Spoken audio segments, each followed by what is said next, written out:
वैसे तो आज पूर्णिमा की रात है, पर आज जो कहानी मैं तुम्हें सुनाने जा रहा हूं उसका विषय है ग्रहण। और ये कथा विष्णु पुराण और महाभारत दोनों में ही है। ये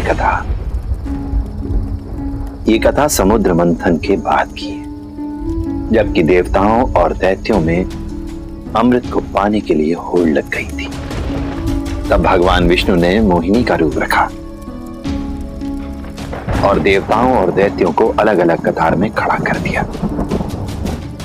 देवताओं को एक कतार में खड़ा करके अमृतपान कराने लगे, पर इसी बीच एक असुर जिसका नाम था स्वरभान, वो देवताओं की कतार में सूर्य देव और चंद्रदेव के बीच जा खड़ा हुआ ताकि वो छल से अमृतपान कर सके। देवता बारी बारी अमृतपान कर रहे थे और देवताओं की कतार में खड़ा स्वरभानु अपनी बारी का इंतजार, उसे कोई पहचान नहीं सका था। अंततः स्वरभानु की बारी आई और उसे लगने लगा कि अब उसे अमर होने से कोई नहीं रोक सकता। और जैसे ही स्वरभानु अमृत पीने के लिए आगे आया, सूर्यदेव और चंद्रदेव ने उसे पहचान लिया और विष्णु भगवान को बता दिया। पर तब तक स्वरभानु अमृत पी चुका था।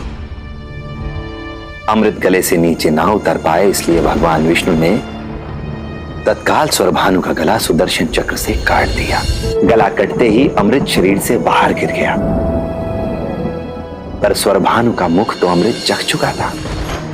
तब ब्रह्मा जी ने स्वरभानु के सिर को एक सर्प के शरीर से जोड़ दिया, जिसे राहु कहा गया, और स्वरभानु के धड़ को सर्प के फन से, जो कि केतु कहलाया। स्वरभानु सूर्य देवता और चंद्र देवता के कारण ही अपने मकसद में कामयाब नहीं हो पाया, इसलिए वो सूर्य देव और चंद्र देव से द्वेष रखता है।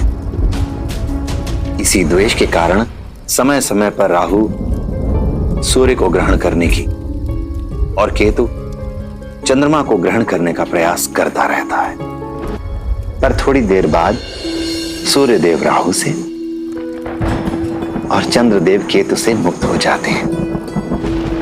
राहु केतु अधिक समय तक सूर्य और चंद्र का ग्रहण नहीं कर पाते हैं, क्योंकि राहु के पास खाने के लिए मुख तो है,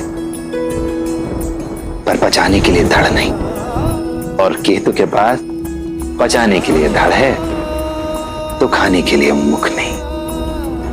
छल कपट करके मनुष्य कुछ देर के लिए तो आगे निकल सकता है,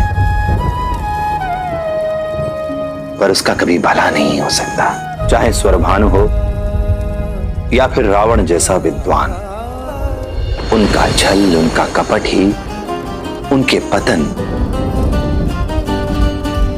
उनके विनाश का कारण बनता है।